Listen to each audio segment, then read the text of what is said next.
Chapter 3. Is opportunity monopolized? No man is kept poor because opportunity has been taken away from him, because other people have monopolized the wealth and have put a fence around it.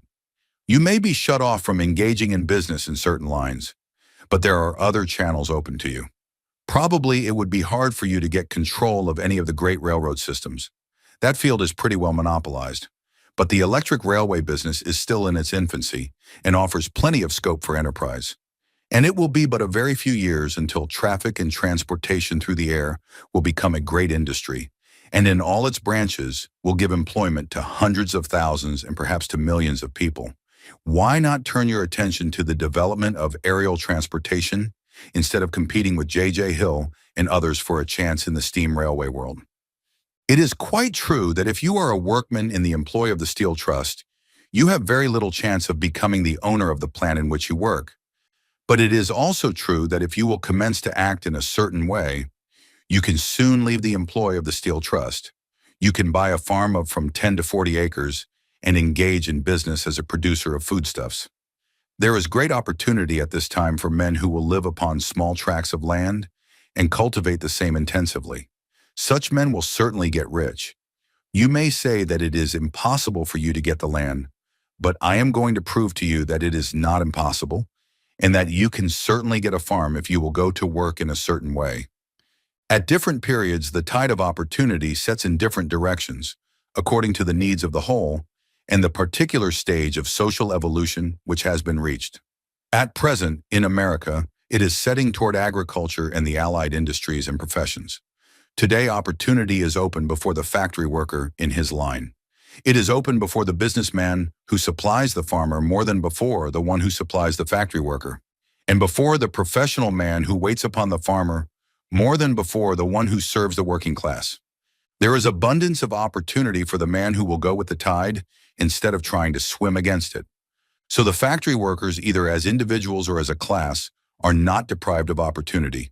The workers are not being kept down by their masters. They are not being ground by the trusts and combinations of capital. As a class, they are where they are because they do not do things in a certain way. If the workers of America chose to do so, they could follow the example of their brothers in Belgium and other countries and establish great department stores and cooperative industries. They could elect men of their own class to office and pass laws favoring the development of such cooperative industries. And in a few years, they could take peaceable possession of the industrial field. The working class may become the master class whenever they will begin to do things in a certain way. The law of wealth is the same for them as it is for all others. This they must learn, and they will remain where they are as long as they continue to do as they do. The individual worker, however, is not held down by the ignorance or the mental slothfulness of his class. He can follow the tide of opportunity to riches, and this book will tell him how. No one is kept in poverty by a shortness in the supply of riches. There is more than enough for all.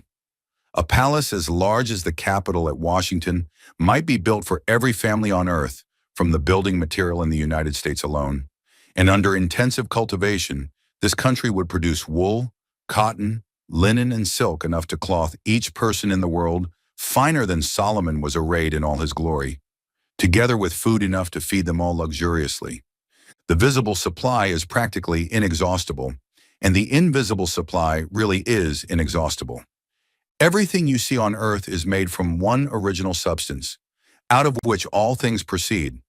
New forms are constantly being made and older ones are dissolving, but all are shapes assumed by one thing. There is no limit to the supply of formless stuff or original substance. The universe is made out of it, but it was not all used in making the universe. The spaces in, through, and between the forms of the visible universe are permeated and filled with the original substance, with the formless stuff, with the raw material of all things. 10,000 times as much as has been made might still be made, and even then we should not have exhausted the supply of universal raw material. No man, therefore, is poor because nature is poor or because there is not enough to go around. Nature is an inexhaustible storehouse of riches. The supply will never run short.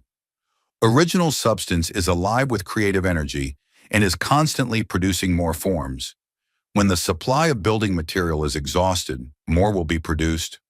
When the soil is exhausted so that foodstuffs and materials for clothing will no longer grow upon it, it will be renewed or more soil will be made.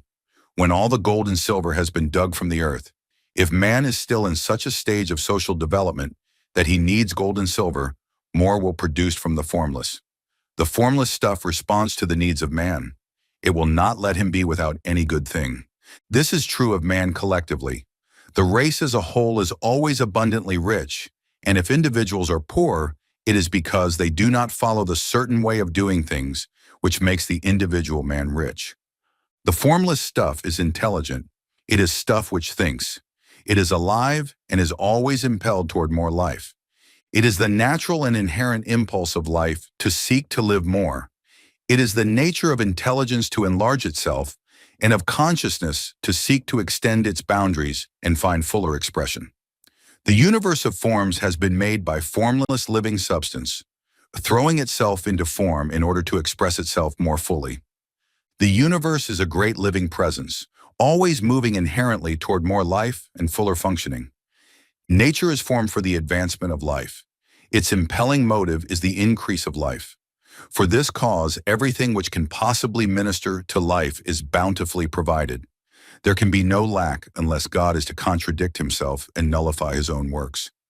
You are not kept poor by lack in the supply of riches.